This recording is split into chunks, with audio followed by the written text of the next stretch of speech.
Okay, I think we're going to go ahead and get started. Welcome. My name is Dr. Rob O'Malley, and I work at the AAAS in the Dialogue on Science, Ethics, and Religion program.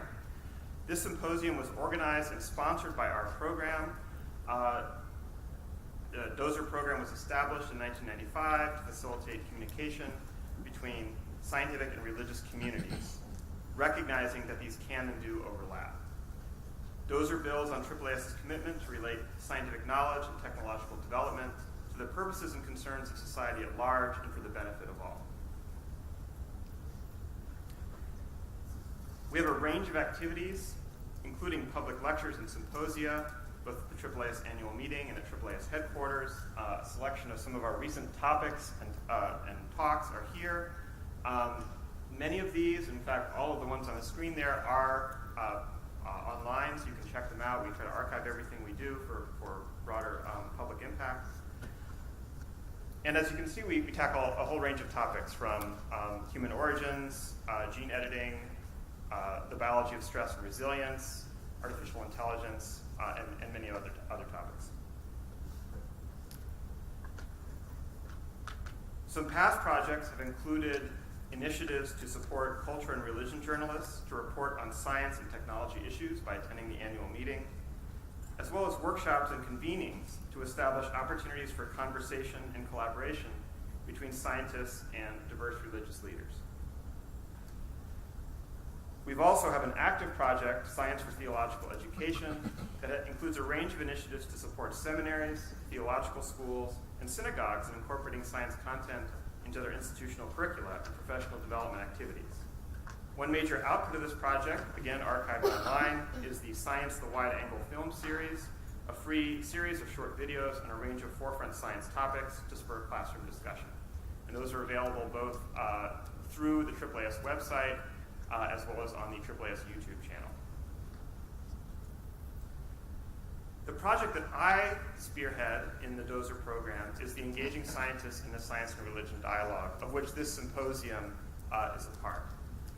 This project is a collaboration with the AAAS Center for Public Engagement and supports scientists, educators, and science communicators in being effective ambassadors for science with diverse and especially with religious publics through workshops, public engagement symposia, print and online resources, public engagement contests, and the development of a database to connect scientists and community representatives. Among the science societies we have had events at include the Society for Neuroscience, American Astronomical Society, Human Genetics. This meeting will have a workshop tomorrow. It is unfortunately full, but there's a possibility for walk-ins if space opens up. We've also had events at informal science institutions and communities, and we are in the process of having campus events with two upcoming in the DC area at Howard University and University of Maryland, Baltimore County. I do encourage you, if you're interested in our program, to check out our website, to follow us on Twitter and Facebook. We have a lot of free resources online to support this engagement space, and we again thank you for joining us here today. So what I'll do is I'll introduce the topic, introduce each speaker in turn, and then we will hold questions and discussion for the end, but we have allotted a sizable amount of time for that because we do want to hear from you as befitting our title, which has dialogue in it. So again, welcome to the Science Engagement with Faith Communities Symposium. Many scientists seek to foster science curiosity, science literacy, advocacy, and more inclusive STEM disciplines through public engagement beyond their classrooms and laboratories. Scientists, educators, and science communicators can benefit from recognizing the relevance of the broader social context in which engagement occurs. For many people worldwide, including practicing scientists, the latter is influenced by faith. According to a 2015 Pew survey, a majority of Americans are strongly supportive of science, but also self-identify as religious and agree that religion is somewhat or very important in their lives. And despite popular media and cultural narratives that often frame science and religion in opposition, less than a third of Americans agree that they often experience such conflict in their own lives. In this session, presenters will demonstrate how engagement that is cognizant of community interests, culture, and faith can have a positive and sustaining impact at the intersection of science and society. The symposium presentations will focus on opportunities, best practices, and case studies for science dialogue, particularly when this involves religious publics. So our first presentation will be by Dr. Rick Potts. Dr. Potts heads the Smithsonian's Human Origins Program and holds the Peter Buck Chair in Human Origins at the National Museum of Natural History. Since joining the Smithsonian in 1985, Rick has dedicated his research to piecing together the record of Earth's environmental change and human adaptation. Dr. Potts regularly leads excavations at early human sites in the East African Rift Valley and has co-directed projects in southern and northern China that compare evidence of early human behavior and environments from East Africa to East Asia. Rick is curator of both the Hall of Human Origins at the Smithsonian's National Museum of Natural History and of the traveling exhibition Exploring Human Origins, which is currently at Payne Theological Seminary in Ohio. Dr. Potts.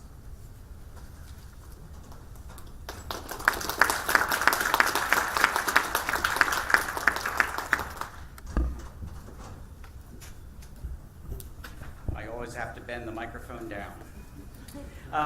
Welcome. Terrific that you've come here this morning, and a special thanks to Rob O'Malley and the team at Dozer for inviting us all for a dialogue this morning. Human evolution is one of the very high bars in the public understanding of science. For 2.5 years, spanning 2015 to 2017, our team in the Human Origins Program at the Smithsonian took a tour across the United States. And that tour brought a traveling exhibit on the subject of human evolution. And we traveled to each of the 19 communities and held events in connection with public libraries at each location. The libraries were selected on the basis of, I would say, 4 main criteria. The roster of public events that each library wished to hold on the subject of human evolution. Secondly, the diversity of audiences that they sought to attract to our programs, as well as when we were not there. The exhibit was in each location for 4 weeks, and then there would be 10 days of taking it down, taking it to some other place. So about every 5 to 6 weeks, we were traveling from one place to another throughout the U.S. For that time period. Third criterion was the extent to which the libraries in their applications to the American Library Association considered the subject of human evolution problematic or controversial or a possible source of conflict in those communities. And that actually was a positive aspect in the selection process. And then fourth, the commitment of the libraries to public experiences and learning about all the sciences, the many different sciences that are involved in the study and research on human origins. And so what I'd like to do here is provide an overview of what occurred, some snapshots of our experiences.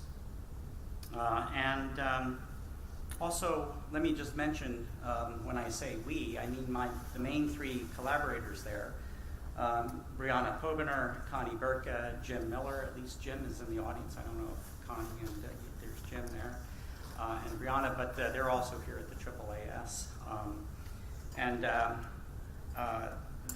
We all traveled together to each place. In addition, I've already mentioned the American Library Association as a collaborator, and we had an external evaluation from a firm based in Chicago, terrific group of people, Slover Lynette Audience Research.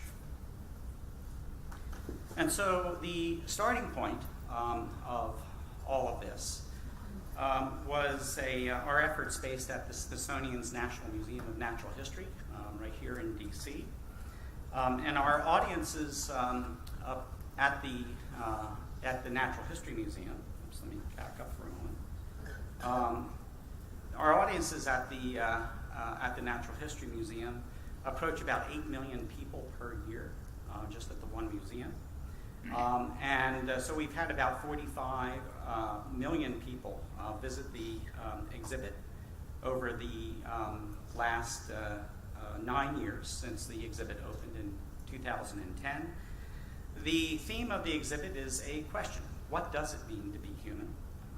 And the exhibit presents the variety of milestones through scientific discoveries, fossil, archaeological, genomic, comparative primate basis, for examining the milestones and benchmarks in human evolutionary history.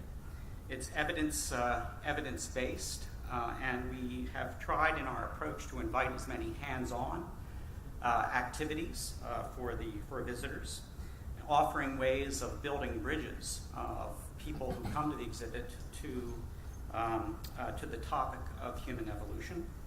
We're also interested in relevance to today's interest aspects with regard to climate change, with regard to the human footprint on Earth. And we offer places for public conversation, including meeting scientists and talking about questions of societal interest. And so that was the basis for then developing. We were really tired in 2010 after, for me, 20 years trying to put this idea of a Hall of Human Origins permanently on the U.S. national law. And it now is permanent endowed exhibition. But it felt to us that even though we've gotten millions of people to come to the exhibit, that it wasn't enough, and we wanted to go across the country. And so through a combination of our own funding, but also funding from the John Templeton Foundation, we were able to build a traveling exhibit, and with the idea of promoting a national conversation on human evolution. But you can imagine with 19 communities, that's building a national or promoting a national conversation on human evolution, one community at a time. And so we're really just at the beginning.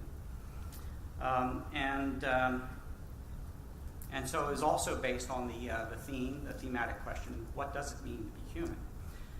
You can see the distribution of the libraries that had the best applications.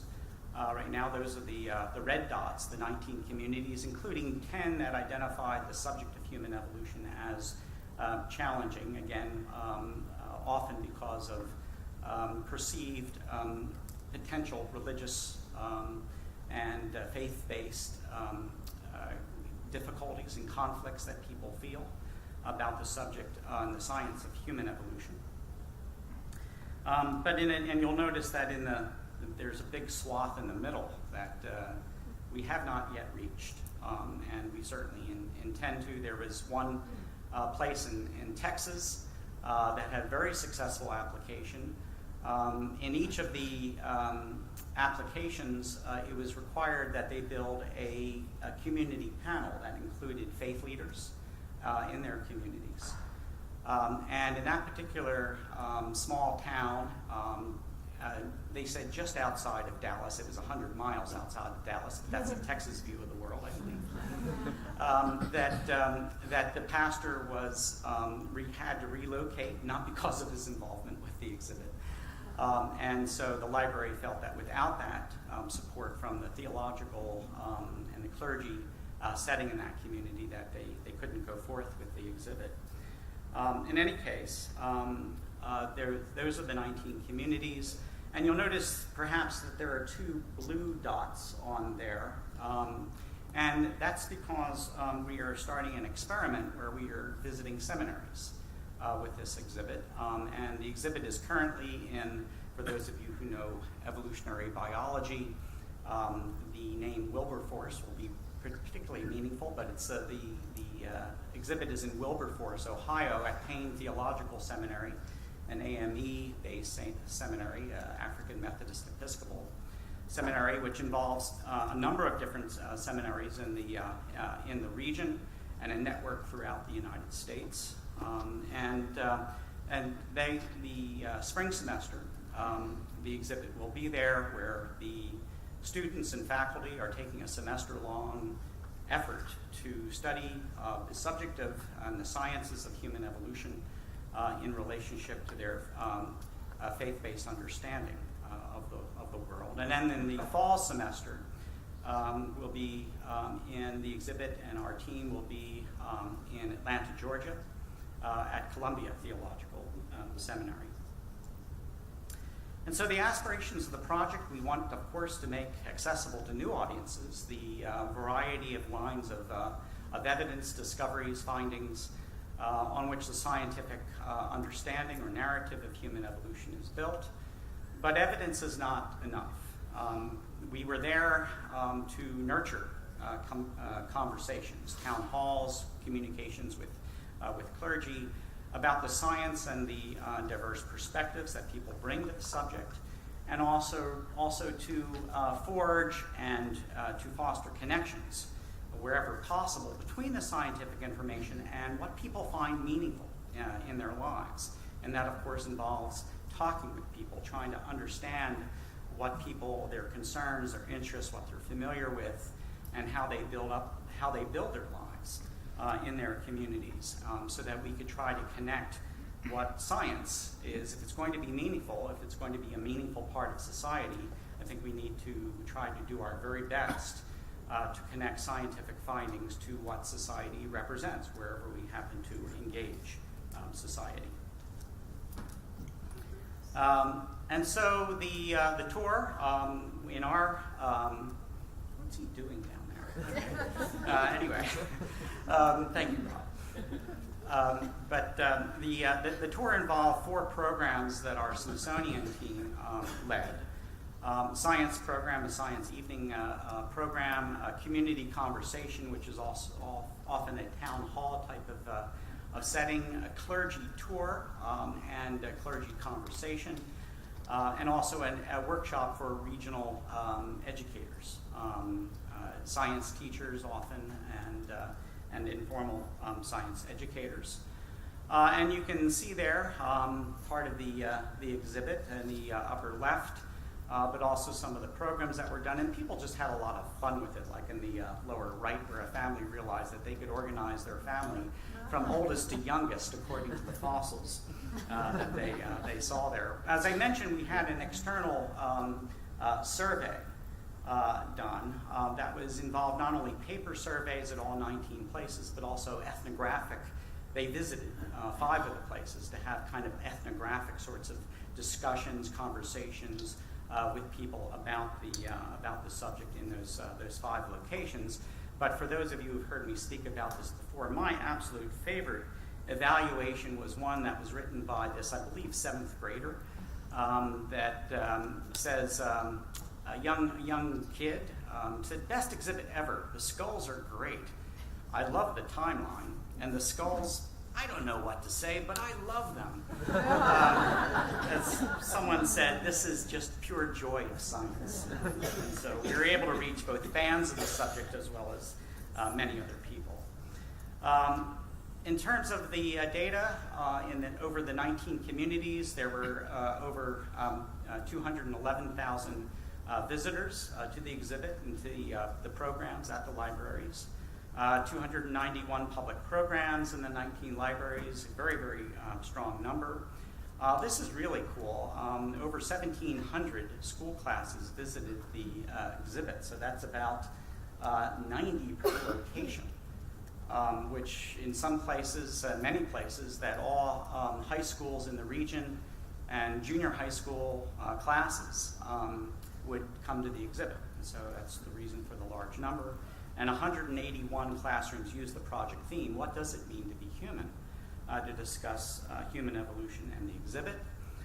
There was a great response to the thematic question of the exhibit. We asked people to put their ideas on Post-it notes, and the thoughtful responses, there were over, I think we collected over 7,400, or nearly 7,400 responses, about 100 per week.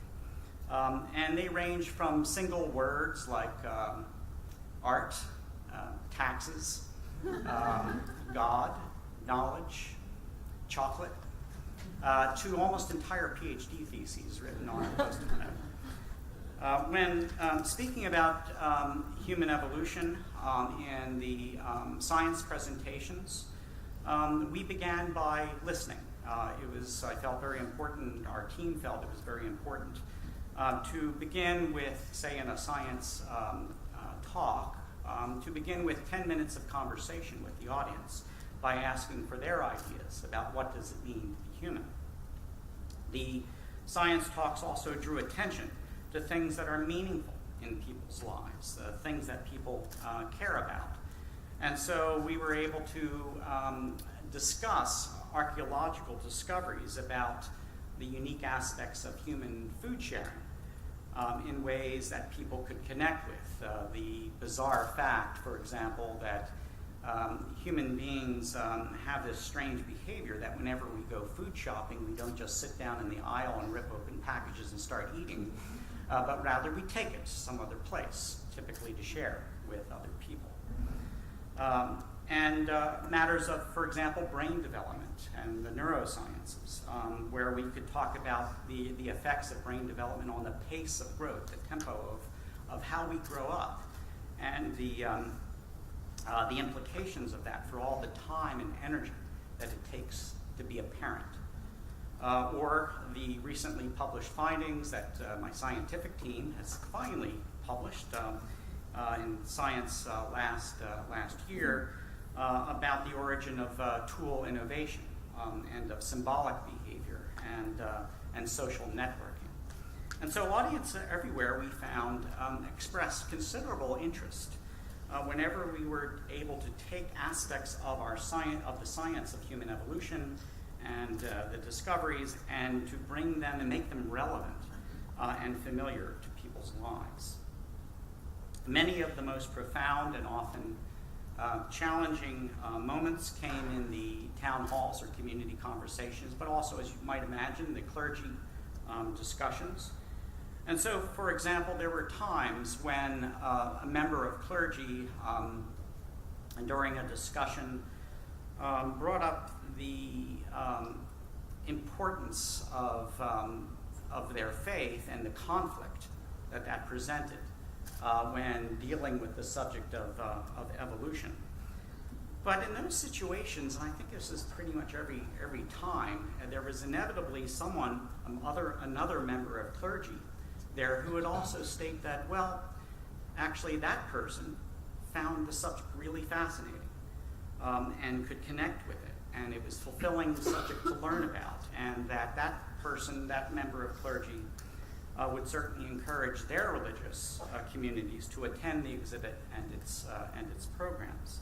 And so at such moments, there were, in a sense, these aha moments that this potentially contentious topic of science about origin need not be a matter of science versus religion, but rather that there was a spectrum, and that there is a spectrum of how deeply religious groups, including evangelicals, can relate to the subject of evolution.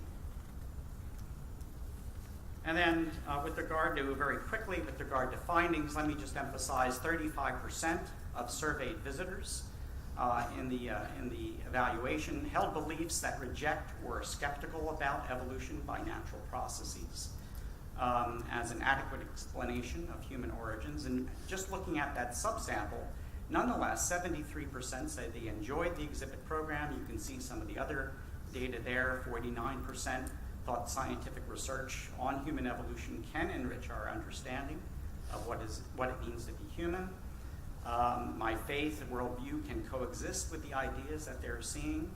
The exhibit presented human evolution in ways respectful to their beliefs.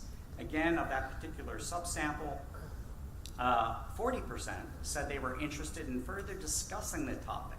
It wasn't something that they just wanted to look at in the library, but they might actually even bring it up to family members or friends. And then 10% said the exhibit or program was trying to change my mind about something I simply do not believe in. I take it as a positive that it was only 10%. And so what the evaluation has shown so far is that respectful, open conversations prevailed.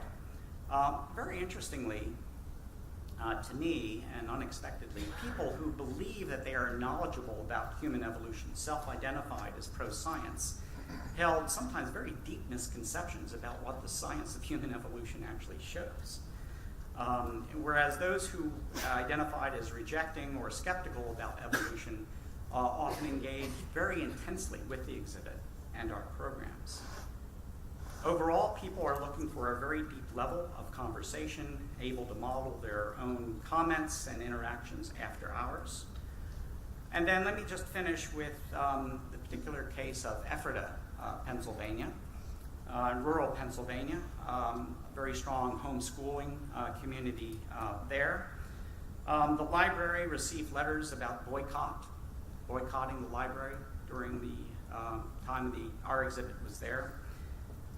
They received letters of death threats. The chief of police was with us throughout all of the events that we engaged there in Ephrata Public Library. And yet the library had during that time its highest visitorship of all time, 30,000 people over 4 weeks without incident. And the library, I understand, continues to develop and present programs to the public on human evolution. And so this idea of come talk about it is really very much a theme of what I see as success. So the conclusion is, in the sense that there is no conclusion. That is, there is no end to the influences that shape people's thinking, our own thinking, on science. And this variety of influences, not this particular variety, but any variety of influences, lead people to ways of knowing that are personally meaningful and give insight. And yet, barriers can be built up, which can cause us to become isolated communities of thought and belief, causing us, in a sense, to speciate into culturally competitive camps. And if we're not careful, these influences can also isolate scientists and students from seeing the starting points of other people. Thank you very much.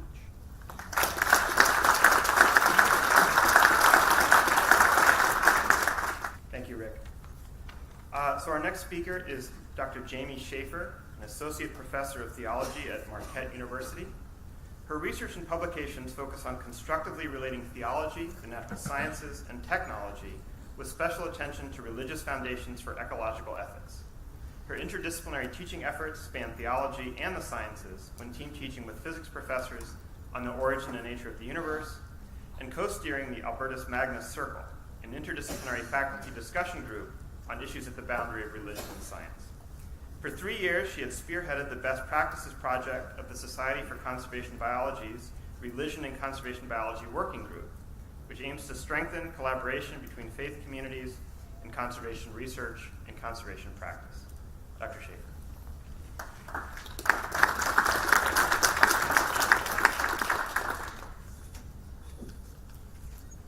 Good morning, and thank you.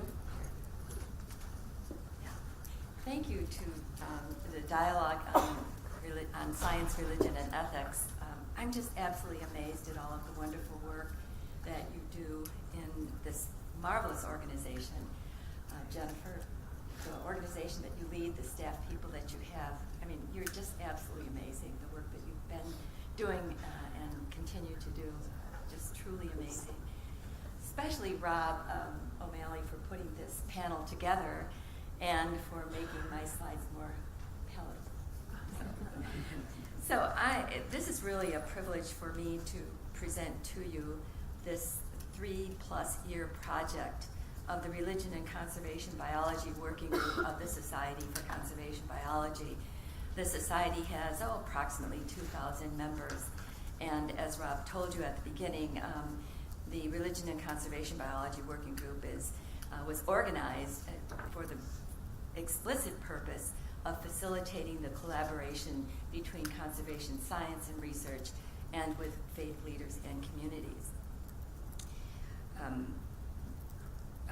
This idea of the Best Practices Project started surfacing and then germinating over a 2-year period when we held symposia at international congresses for conservation biology, and featuring especially some faith-based practices that were problematic in the field of attempting to conserve biological diversity. So it was at the ICCB in Montpellier, France, that we talked seriously about how to better facilitate conservation scientists and practitioners in their relating to faith communities for their mutual benefits. Eventually, we put together a proposal for the Best Practices Project, and that was approved in March 2016.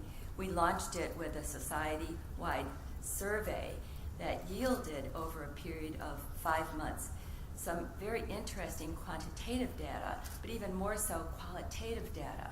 Very rich experiences that society members shared with us about their experiences dealing with various faith communities on issues that were causing problems, actually threatening the species, survival of some species in their area, especially invasive species. We realized that there were no guidelines available per se for the wide variety of conservation scientists and practitioners throughout the world, especially in light of the fact that they are dealing with a plethora of religious perspectives. So while this survey was ongoing, we held some listening sessions at regional congresses, asking the members who were there, and one was held in the North American Conference for Conservation Biology, and another was up in the Marine Conservation Congress up in Newfoundland. And we asked the questions, why do you think you, conservation scientists and practitioners, want to engage religious communities? And what are some of the impediments to your engaging them? And as far as engagement goes, we recognize quite widely that, at least according to Pew surveys, that approximately 84% of the people surveyed from data that was collected around 2010, and then subsequently reported out, that approximately 84% of the people surveyed self-identify with a religious community. Now, religion, that term was taken very broadly from organized religion to spiritual communities, traditional communities, folk communities, Chinese folk communities, and other communities. So that term was very broadly used by Pew, but nevertheless, 84% of the people. In the United States, the surveys come out to, somewhere around 77% of the people self-identify with a religion. Again, the term taken very broadly. So the conservation scientists and practitioners said, we need to work with these communities. We need to work with them, getting help from them in some cases, getting approval from them to do work within their own geographic areas, and especially getting help from them for advocating policy changes at various levels of governance that will facilitate the conservation of biological diversity. So that was a very important point that was made by them. And we do know, at least I can point to a number of studies that I have benefited from in my own publications of religious organizations, organized religious organizations, reaching out to scientists for help in their projects, needing to be informed about the projects in which they're engaged, needing to be informed in order to be credible, intelligent, well-informed advocates of policy changes. And we know in the United States we need a lot of policy changes. They also told us a number of occasions where they specifically needed approval of religious organizations, their leaders, and communities to proceed with projects. And many of these were projects that social scientists themselves were trying to initiate to learn more about these faith communities, why they value their sacred sites, why they value certain rock formations, why they value certain species.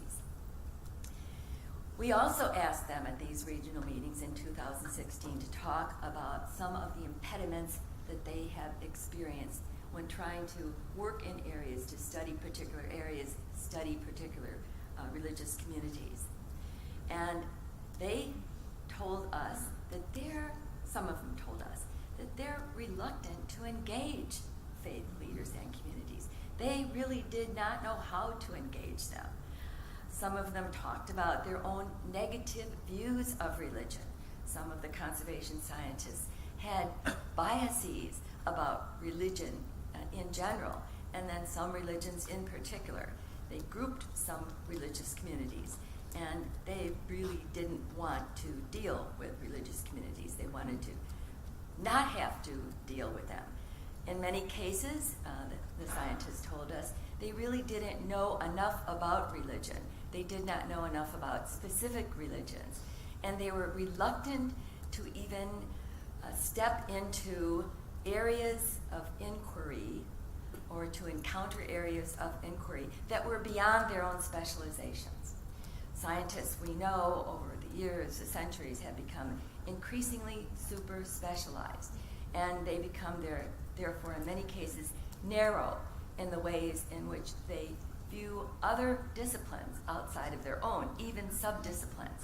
So there were many examples that these scientists were sharing with us at these regional meetings about their own reluctance in dealing with religions, let alone some of the other specializations in science. One of the wonderful things that I have discovered in my work with scientists is that they know their limitations.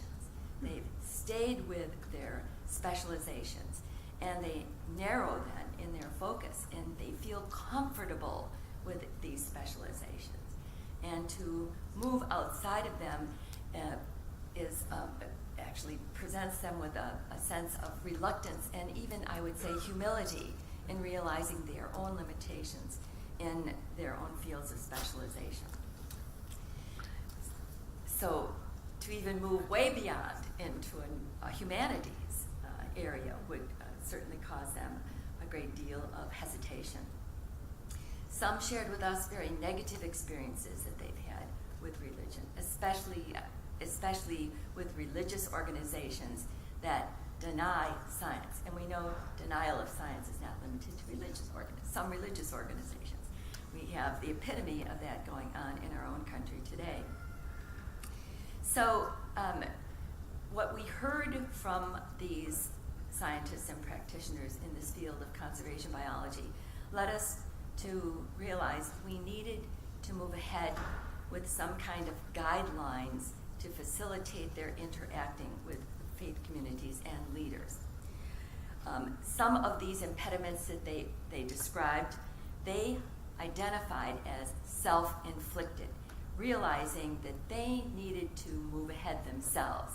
They needed to be open to working with faith communities if they wanted to succeed in their projects, and even to succeed in getting funding for some of their projects. So we were really encouraged by what we heard at these listening sessions. So when we put together the results of the survey and issued a report, we identified 3 stages of guidelines that we thought would be helpful for members of the Society for Conservation Biology. And we launched this project as a project by and for members of the Society of Conservation Biology.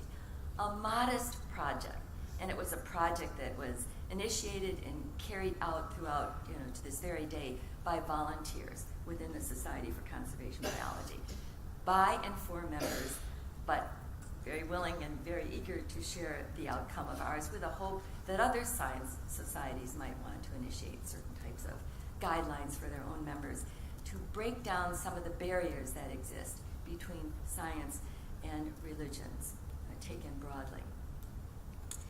So, eventually, after an iteration of many drafts of this document, taking the guidelines to another International Congress for Conservation Biology to actually workshop the guidelines, to inform some of the members about the guidelines, getting more input from them, taking another iteration of the report through members of the Society's Religion and Conservation Biology Working Group, revising that, and then sharing that document with the religious partners of the Alliance for Religions and Conservation that's based in the United Kingdom. We finalized our document, and this is it, Guidelines for Interacting with Faith Leaders and Communities, a proposal by and for members of the Society for Conservation Biology. We expanded our stages of guidelines to 5. Pre-engagement planning, initiating contact, implementing the project, closing it, and following it up. And one of the most exciting parts of this project and of each guideline that members recommended and urged implementing, each one of these guidelines is peppered with annotations by members of the Society for Conservation Biology. Personal annotations describing their own experiences in the field, and how they thought that particular experience would be helpful to others. They also included their email addresses so they could be contacted. And every guideline has a possessive with it. Your, you, my, mine, to show an ownership of each one of these guidelines based on experience with the guidelines to members, and to facilitate then their being contacted for more information so that they can facilitate and manage in some way to communicate their own experience that might be helpful to other members of the Society for Conservation Biology. So every one of these guidelines are developing the need, and most researchers know how to do this. This is a given. When you have a project, you develop it to its fullest.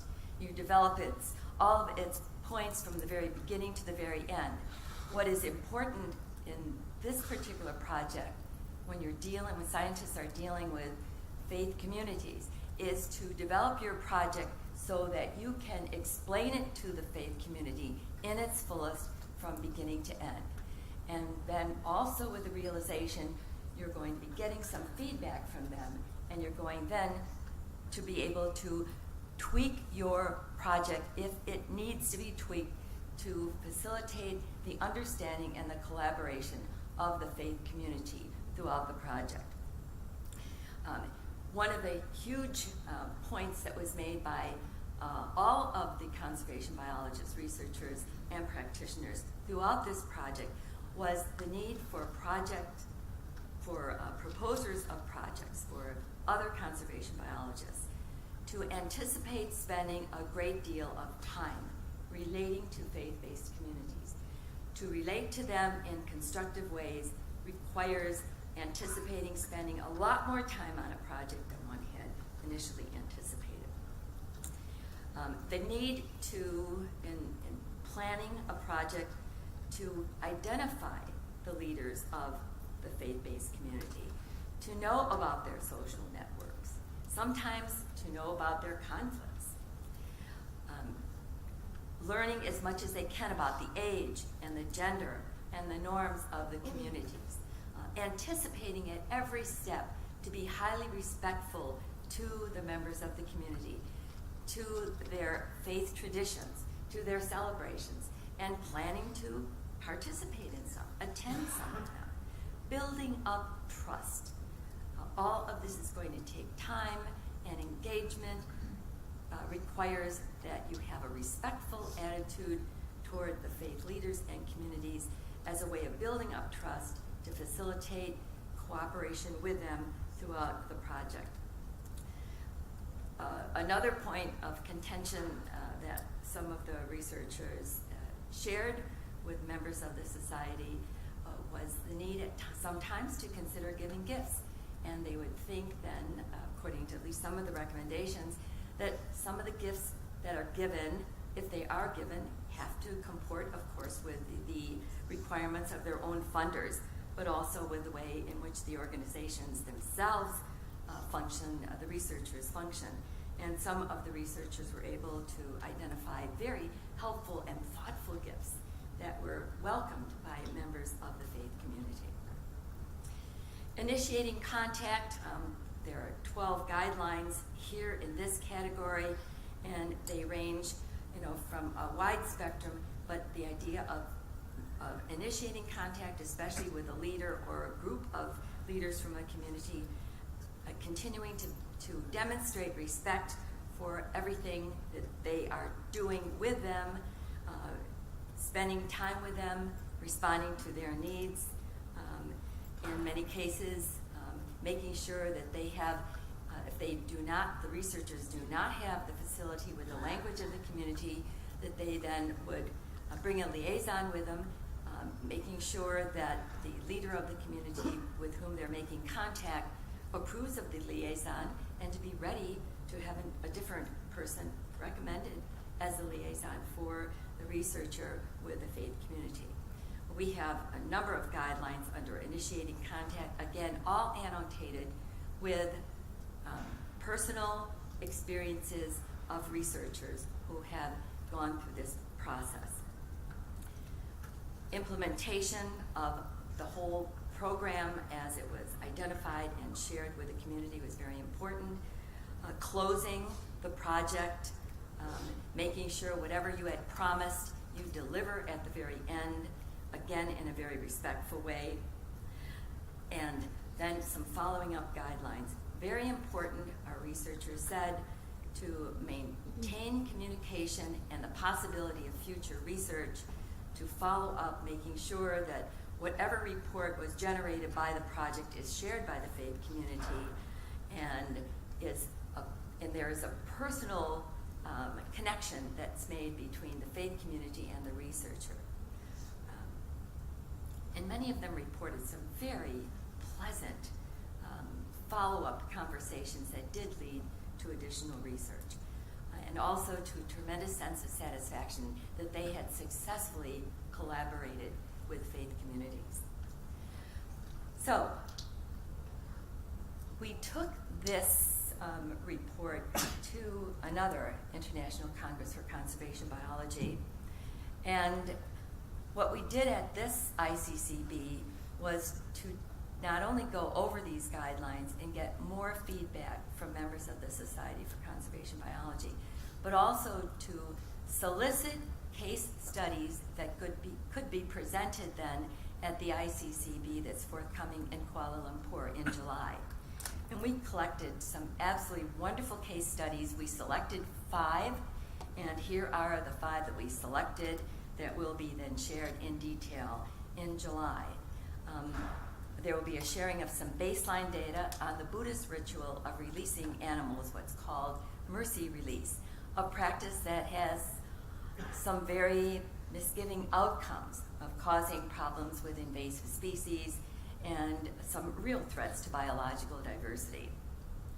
We have another one looking at some, in tiger reserves, looking at the use of, or the employment, the help of spiritual intercessors as intermediaries between the local people and the spirit world to conserve tiger populations. We're looking forward to Shikar's report on that. Another in Madagascar, obtaining a traditional spiritual fisher insights to help manage a biodiversity hotspot there. Another around the Mediterranean, especially the coasts of Monaco and France, using the Christian faith terminology to inform and motivate caring and action on microplastics problems that is huge at the confluence of many rivers that do empty into the Mediterranean Sea. And finally, a very interesting case study of engaging Hindu leaders in managing mass pilgrimages to tiger reserves in India. Fascinating study that was done there, especially by the Alliance of Religions and Conservation, led by Chantal Elkin. Wonderful outcomes of that, but much more work that needs to be done. So we're looking forward forward to these. We're looking forward to more sharing of these guidelines, making them available for anybody who's interested.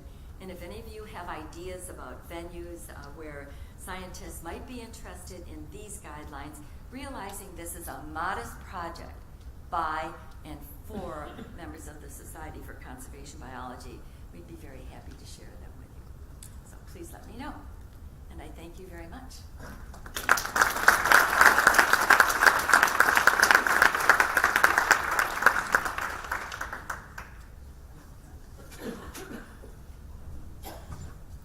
Thank you, Dr. Schaefer.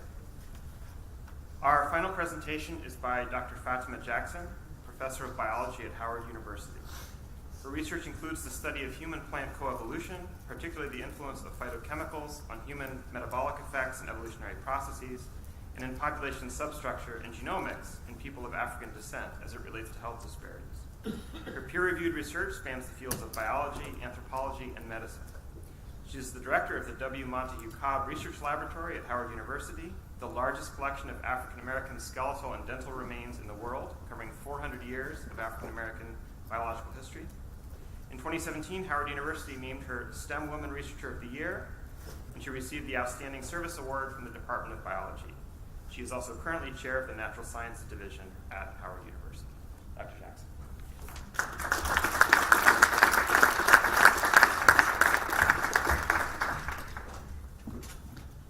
Good morning, everyone. I especially am grateful for Dr. O'Malley and his team for organizing this session. And I'm talking about STEM and the things that we're doing at Howard University. And I see some of my people are in the audience. But I want to emphasize that there's something really unique about Howard. I've been there 5.5 years. And we really don't have the schism between belief and science. You know, the push for science is so strong at the university, but the cultural foundations are so embedded with religious belief and faith. Not a particular religion, but religious belief in general, that I've taught 30 years at predominantly European American institutions, but at Howard University, it's very easy to make the transition to be a practicing Muslim and to be a successful biological scientist. It's not a problem.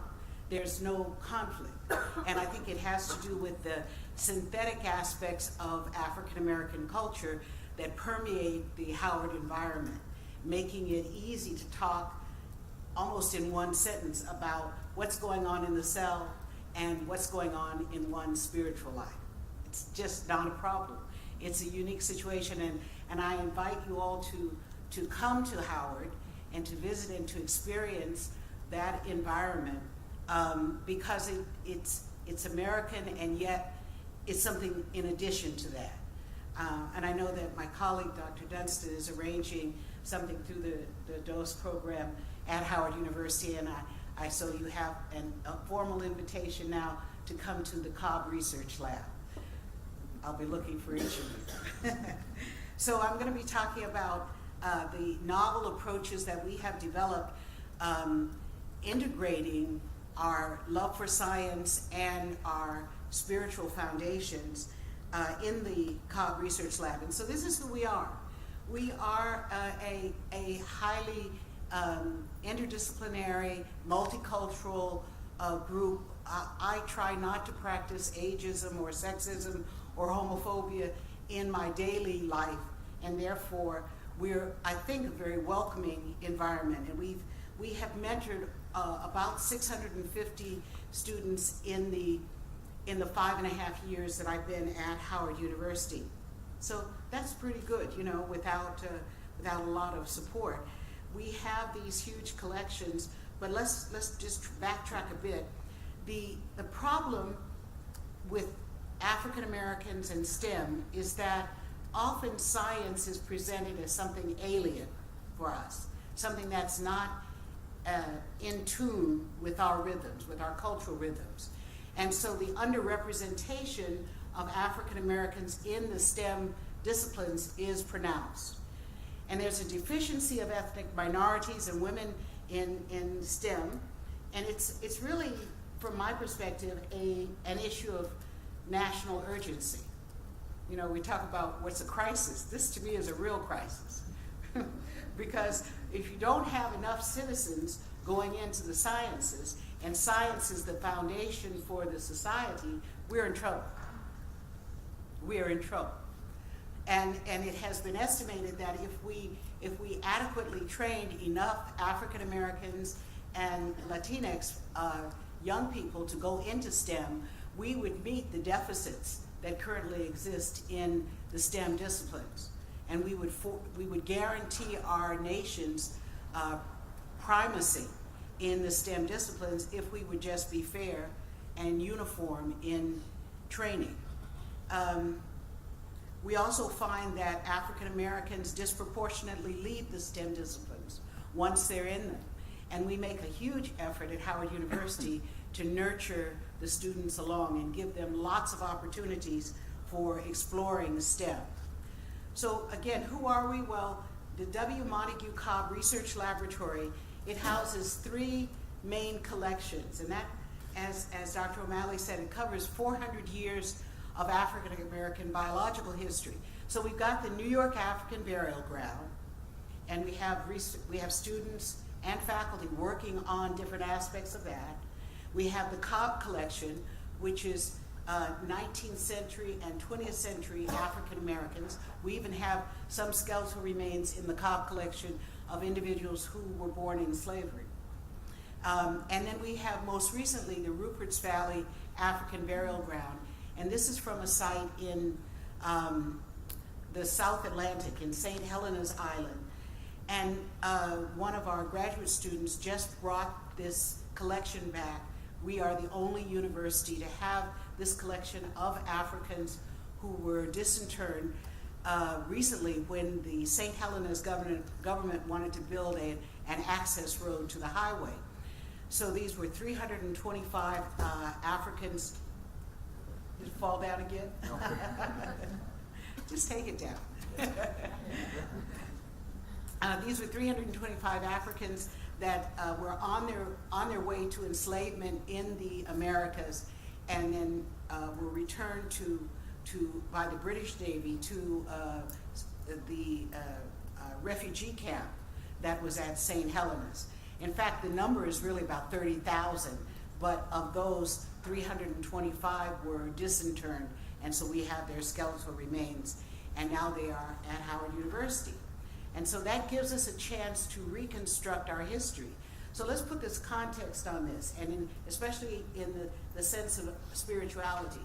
For peoples of African descent, so-called New World Africans, we have been cut off from our ancestral heritage, from our authentic ancestral heritage. So part of our spirituality comes from this need to reconnect. And the science is allowing us to reconnect that history, to reconstruct our past history. And so to have a collection that represents an ancestral connection to the students is a huge motivator, because they're not just working on any skeletal remains. They're working on remains of people who could be their relatives. So it's a highly motivational setting. We've recently relocated to Howard University Interdisciplinary Research Building. This is on Georgia Avenue, and it's the newest building on the Howard campus. Very sharp building, and we're occupying a space that apparently was supposed to be a restaurant, but they gave us the space, and I keep telling the provost, this is a better use of the space than another sandwich shop, you know? Anyway, this is a picture of the building that we are in. So let's see, an overview of our strategies. We want to, we have decided to do interdisciplinary research because that's the most productive, and it's also the most compatible with the existing value system at the university. Synthetic approaches, multidisciplinary approaches have a natural home at Howard University. And part of that is because we don't have the tremendous resources that are at other universities, financial resources, to have departments that are exclusively only doing chemistry, only doing physics. We have those departments, but there's a big push for interdisciplinary studies. In fact, that's why this building that we're occupying at Howard was built. We also try to do outreach. It's on the format of each one, teach one. And so we reach out to K through 12 with visually dominant expressions of the science that we're doing. And that's important because what I'm finding is that the visual stimuli is more meaningful for young people than simply the written word. So, and then we're also trying to use high-tech applications whenever we can to use the best science possible in the analysis of the collections as well as the descendant community. You know, because we want to do 21st century science on these collections so that because we're on a mission to reconstruct our history, to understand who we are, to fit in with, you know, to understand what our place is in the world and what have our ancestors gone through and what is the future for us. So it ties in very nicely with spiritual ideas. In fact, you know, it's a seamless transition from using the science to explore spiritual questions of long-standing duration. We also give workshops and symposia for students, and we've given workshops on ancient DNA assessment. We've looked at pipetting workshops. I have a policy with my graduate students that they are the project managers, and then they work with the undergraduate researchers. And that way the undergraduates have an immediate mentor that they can respond to. And it also reduces some of the work burden for me. But you know, we're not only training students to be researchers, but we're training them also to be science leaders. And that's what the workshops and the symposia do. And then of course we produce a lot of publications, and I think you'll be suitably impressed when I show this long list, which is a way too dense slide, but I'll show it anyway, because I'm so pleased with the productivity that, that this approach has generated. So in terms of interdisciplinary studies, this is just an example. We have skeletal material, we have dental material, we have grave soils from the New York African Burial Ground, we have clinical records on the Cobb collection, and we have DNA samples that we're able to pull from the petrous bone of all three of the collections, but particularly from the last two collections, the Cobb collection and the Rupert's Valley African Burial Ground. And then these are just a partial listing of some of the affiliated academic disciplines. So the Cobb Research Lab, I report directly to the Dean of the College of Arts and Sciences. So the good thing about that is that I'm not really tied to any one department, and so anyone can join. And so we've had ophthalmologists coming to work with us, we've had people in anatomy, people in the genetics, soil scientists, from a lot of different disciplines have come to collaborate with us. And it's in that collaboration, you also get to expand the message of the continuity of belief systems and science. Because science is also a belief system, you know? It's a much more narrow belief system than most of our religious belief systems.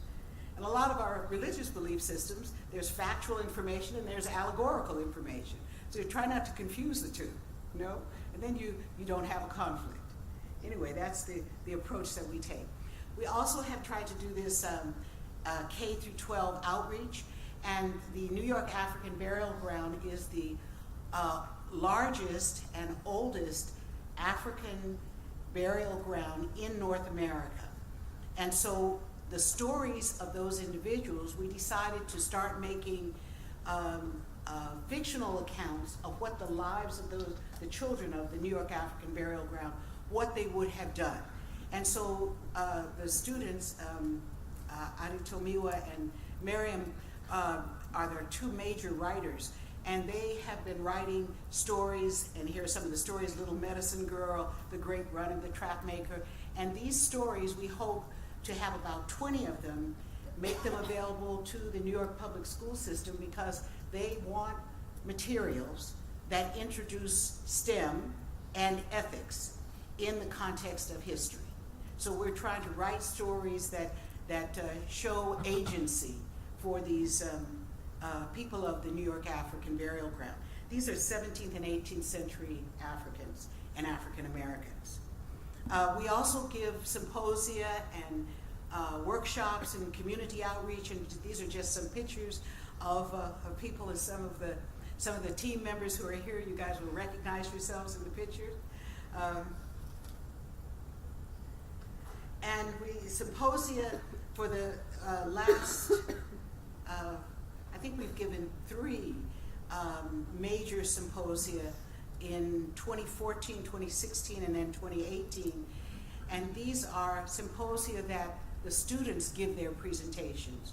So one of our strategies in enhancing STEM education and seeing STEM as a normal part of one's existence is to give lots of opportunities for students to present their work. They have a chance to do research, and then they have a chance to present their research. And that has worked out very well. I think last year we gave a symposia with 29 student presentations, which was huge.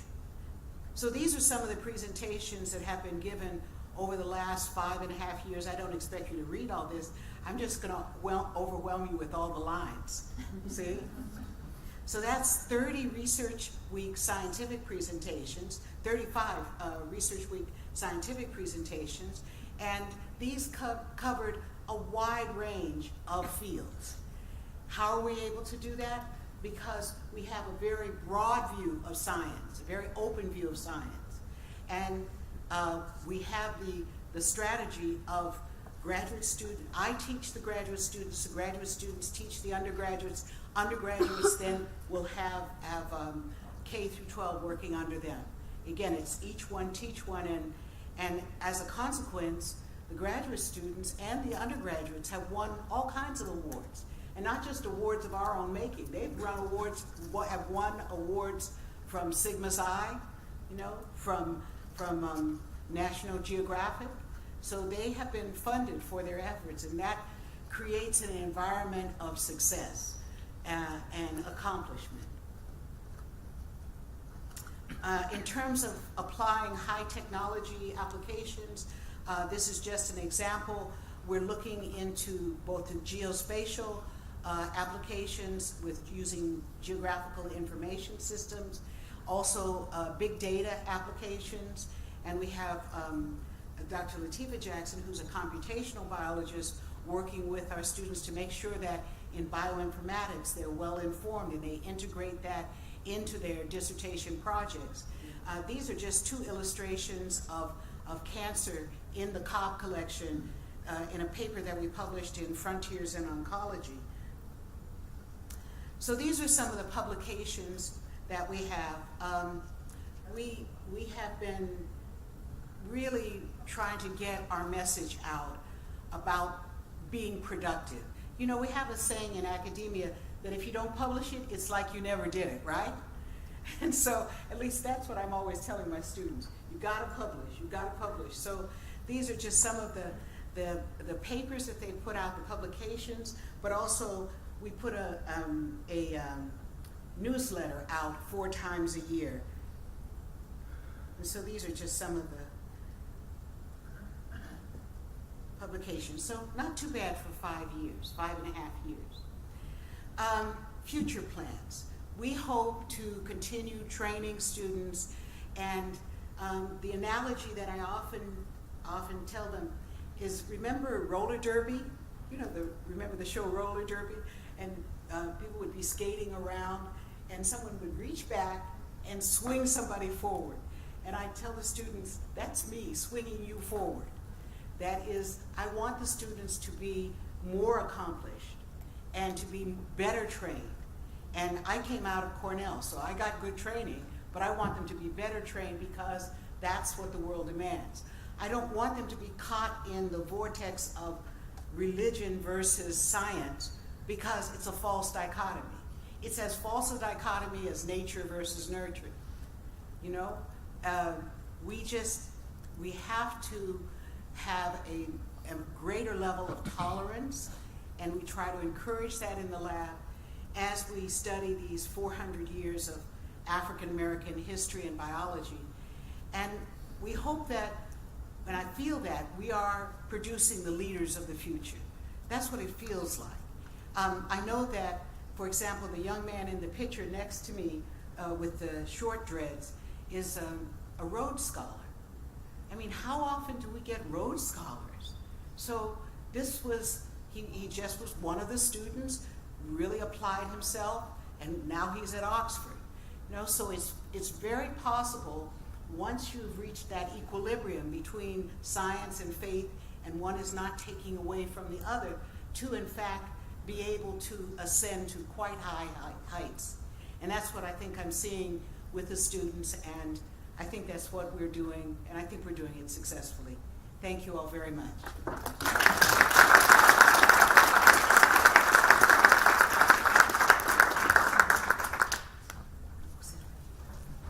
Thank you very much, Dr. Jackson. So if I could have the other speakers come up, because we're going to have some discussion and some Q&A with the audience.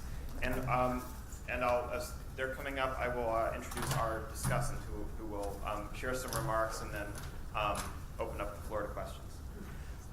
So our discussant, Dr. Salman Hamid, is the Charles Taylor Chair and Associate Professor of Integrated Science and Humanities in the School of Cognitive Science at Hampshire College. He is also director of the Center of the Study of Science in Muslim Societies at Hampshire College. His primary research interests focus on understanding the reception of science in the Muslim world and Muslim views on the relationship between science and religion.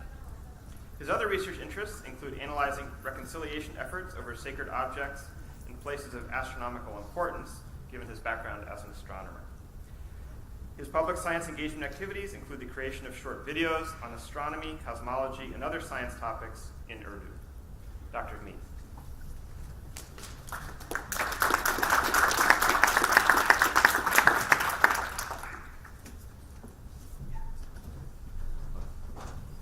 Thank you very much, and thank you, Dr. O'Malley.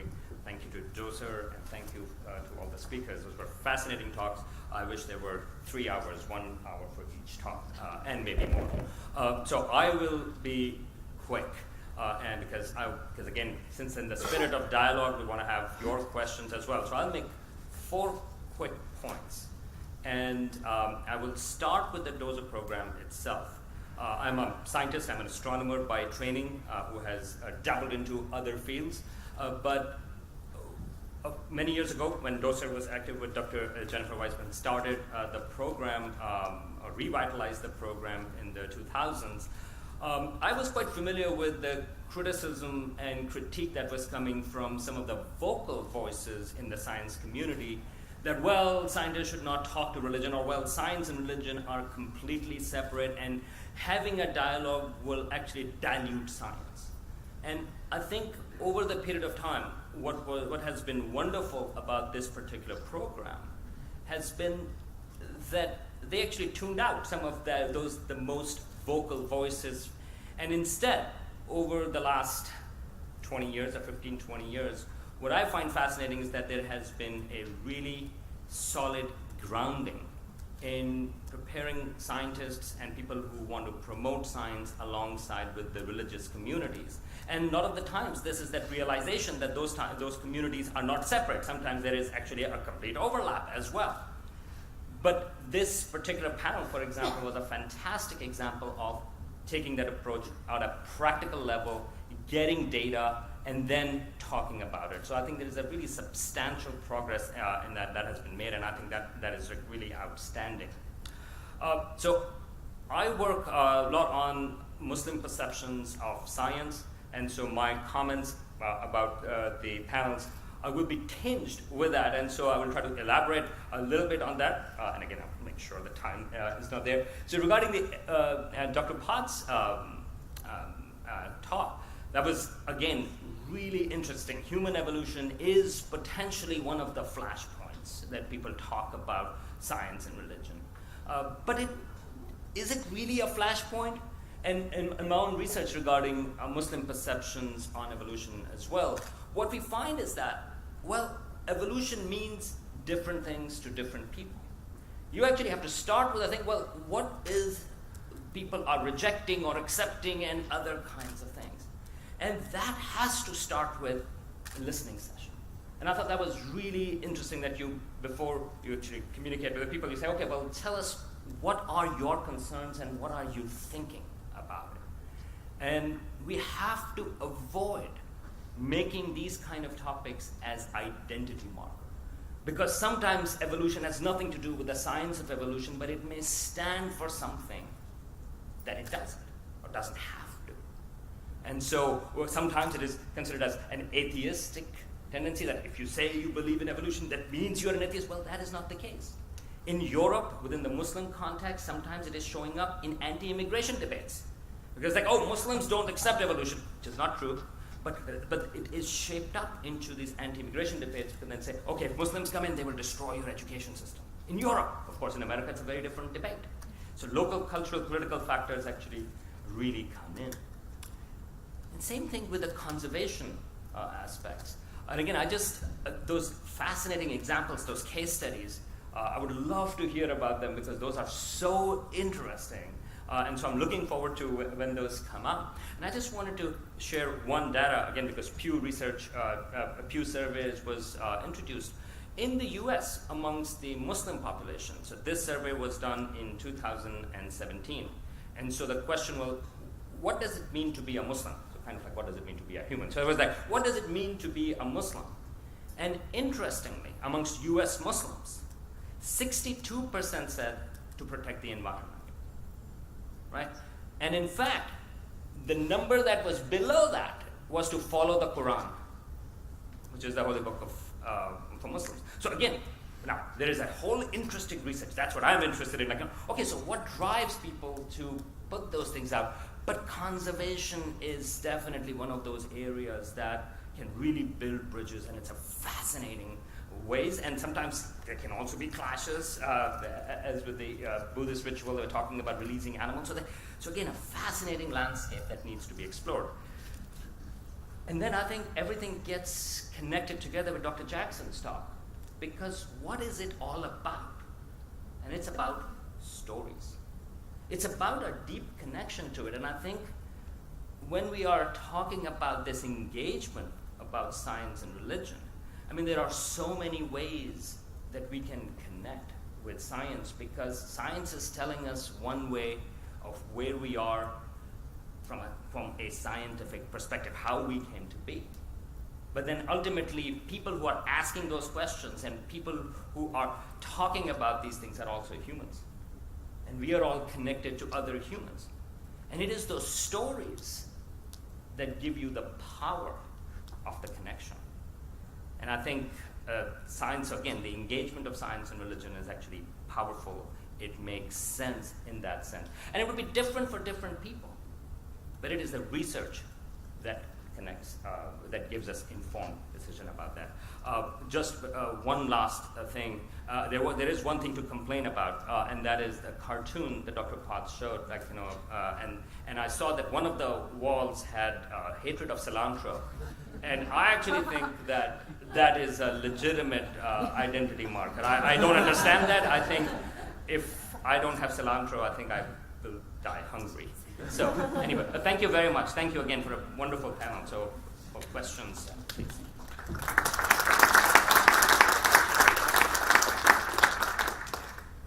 So I think we have a...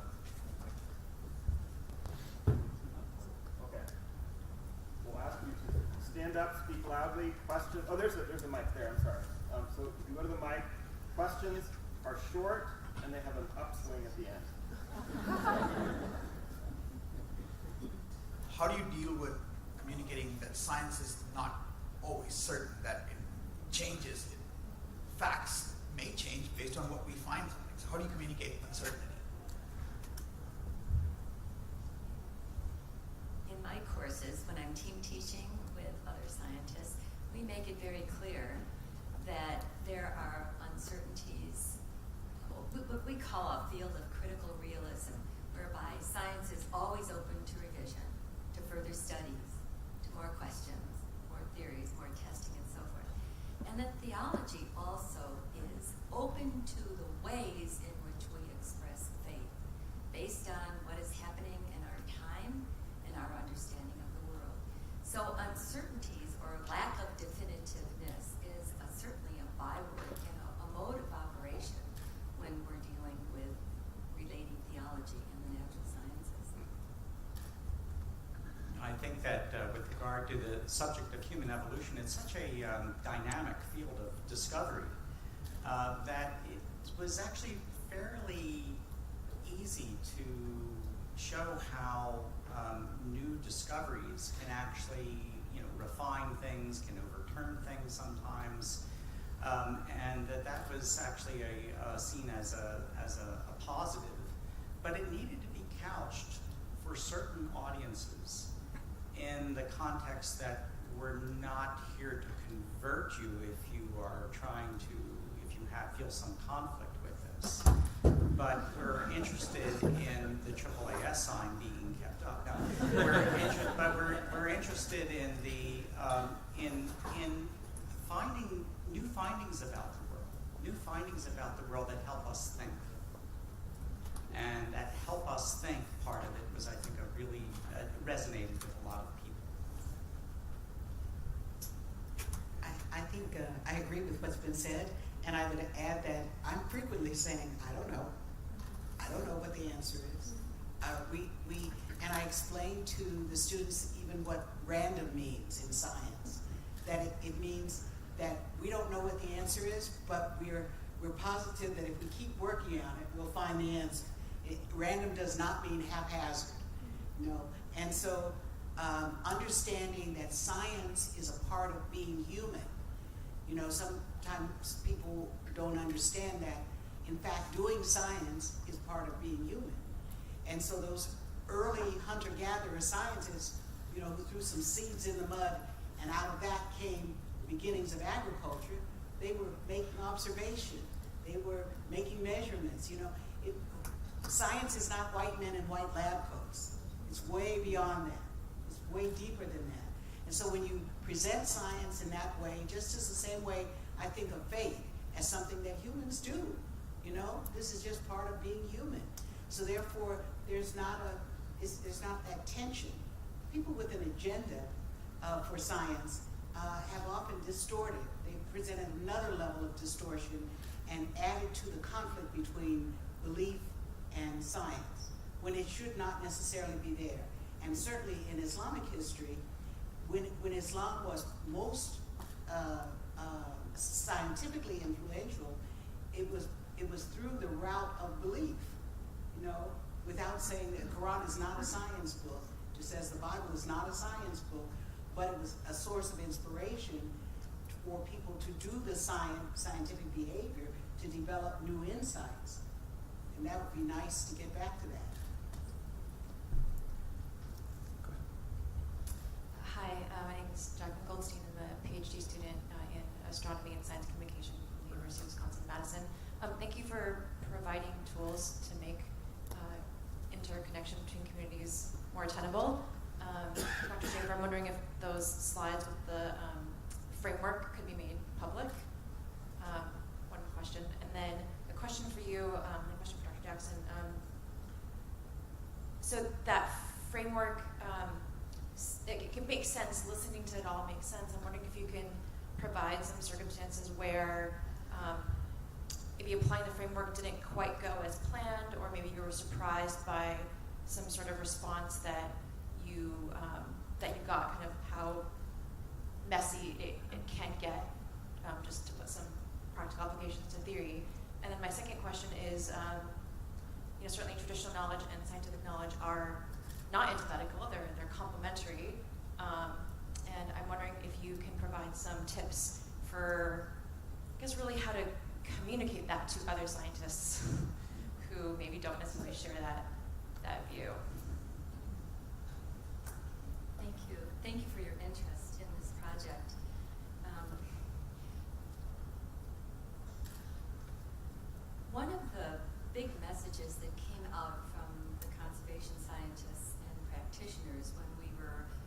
conducting the survey and then conducting listening sessions and then also hearing some preliminary efforts to demonstrate successful outcomes of using some of the guidelines. Of messiness anyway, that first question. The failure to respect the faith community, the failure to be open to the faith community, the persistence of bias on the part of some scientists in dealing with faith communities for various reasons,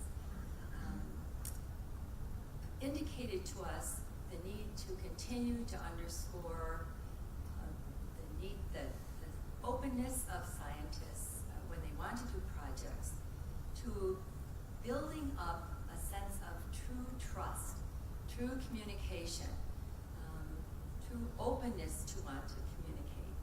And failure to do that then would actually result in a failed project and an inability to follow through with the project, to actually complete the project, and to, especially if there was a need for policy changes in order to facilitate the results of the project being implemented, failure to have the kind of advocacy. So it's failure all the way around if the scientists did not open up to build trust, take the time to be involved in the community, and to actually produce what they had promised at the beginning. So there was a lot of messiness there insofar as the challenges to building up the kind of time that's essential to actually succeed when they are attempting to develop and plan and implement a project that is going to be helpful. Another point of messiness emerged is when the researcher did not adequately indicate, stipulate, demonstrate the mutual benefits to the community as well as to the researcher on a project. Mutually beneficial outcomes have to be stressed, and when they were not emphasized as only beneficial to the scientist, they failed. And that was a huge problem. Mutual beneficial. And we can point to, I could say, almost every single conservation science project, a project aimed at facilitating biological diversity, saving biological diversity, conserving it. Every single one of these projects has a mutual benefit to the community. Maybe right now, or certainly in the future. But to be able to articulate that, to have a broader vision, a long-term vision, was certainly a huge challenge. So there was another question about how to communicate. Would you like to answer that question as well? How to communicate mutual benefit? How to communicate the complementarity of religion and science? I would say my first point, I would say, if you'd like to comment on this, to be totally honest, to be totally open, to be totally truthful, to be totally caring, to be totally open to wanting to work with people, and never to fake anything. One of the things that some of the scientists discovered when they were engaged in their project and they observed other scientists was that when you try to fake your own faith perspective just to get along, to actually get collaboration from a faith community, they found you out. When you promised something to a community and you did not deliver, that spells doom for any kind of project to be even proposed or even to be listened to or considered by a faith community. Honesty, openness, conveying a sense of trust, conveying a sense of really deep interest in a community and mutual outcomes that are beneficial. Yes, I would certainly agree with that. I think that each scientist, each educator, needs to find within themselves their capacity for developing communication, conversation, and trust building. In many cases, in in our tour across the U.S. In challenging communities, almost everywhere we went, actually, people had not met a scientist before and had not realized that we're people too. And it very much echoes your point, Fatima, about the idea that we have uncertainties and you have uncertainties, and there are areas of mutual humanity, shared humanity that need to be found in that regard. In one place that I remember where there was a lot of contention at the fact that we were in that community at all, and the high school biology teacher who was against the teaching of evolution. Actually, during the community conversation, he had come to the science talk. We talked after that. We talked at on one other occasion. At the end of the town hall, he stood up, and he was a very influential person in the community. And he said, well, after listening to all this, I'm not quite sure what I think, but I do know one thing, is that anytime he wants to, I would love to have a hamburger with Dr. Potts. And I realized that, yes, that's fine, that's good enough for that moment, for that time. And so to be able to create that trust, that bond is really important. So I have a confession to make, because I'm thinking about this issue of communication. And when I took my class from Howard University to the Human Origins exhibit, and we, of course, appreciated and the students said, this is exactly what your teaching is. So it kind of validated me. That was great. Thank you, Rick. But also, we said, gee, they sure are spending a lot of time talking about Neanderthals. And for us, it was kind of surprising. And now I'm understanding and really, so this is the confession part, I'm really appreciating that you're trying to speak to the bulk of your audience. So the bulk of your audience, the Neanderthals are a vehicle, and the Neanderthal heritage in European Americans and East Asians is a vehicle for opening up the mindset to diversity. And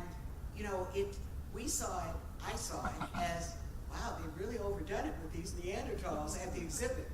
But given the population base, you have to speak to where the people are. And so that's the key to effective communication. You have to do the ethnography. What is it that they need to hear? What can they relate to? Okay, what do I need to tell them that's going to connect?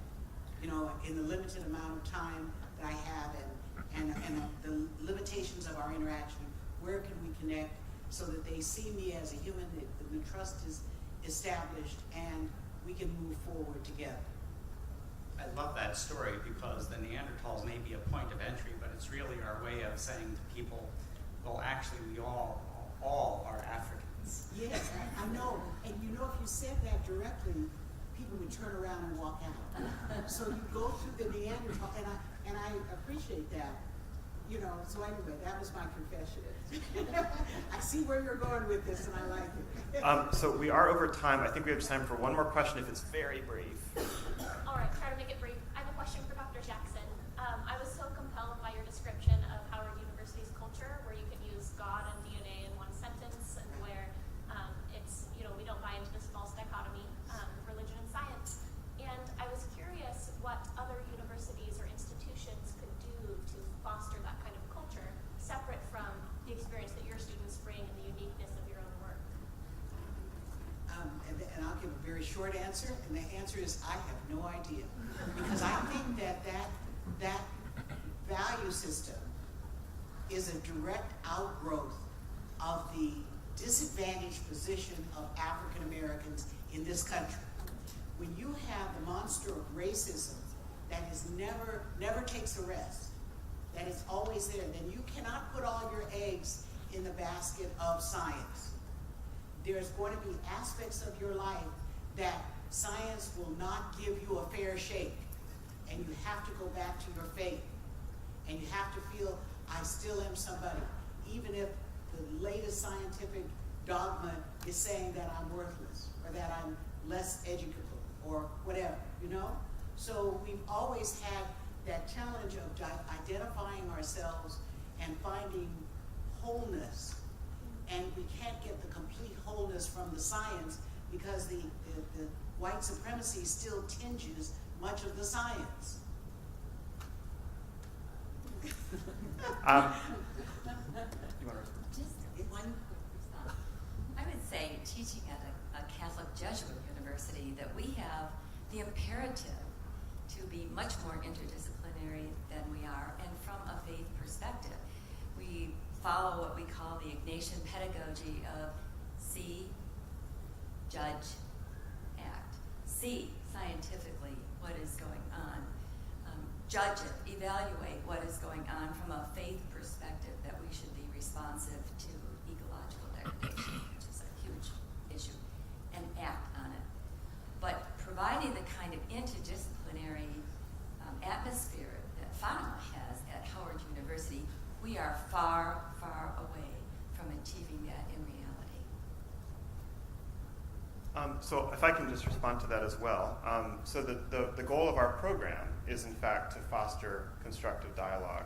It's not the role of a science organization to engage in theology, and we don't do that, but we try to model productive, constructive, and inclusive discourse. And I think that this has been a really fantastic panel and discussion to model that. Our program does offer a workshop that is, in fact, about how we can start supporting this in scientific communities.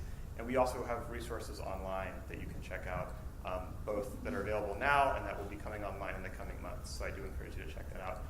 And also, I just wanted to note that we do have some printed copies of those guidelines of the Society for Conservation Biology, and Dr. Schaefer can distribute those afterwards. Thank you very much for joining us. This has been a great session. We really appreciate your interest. And I want to thank our speakers and our discussant, Dr. Hamid, again for a really fantastic discussion.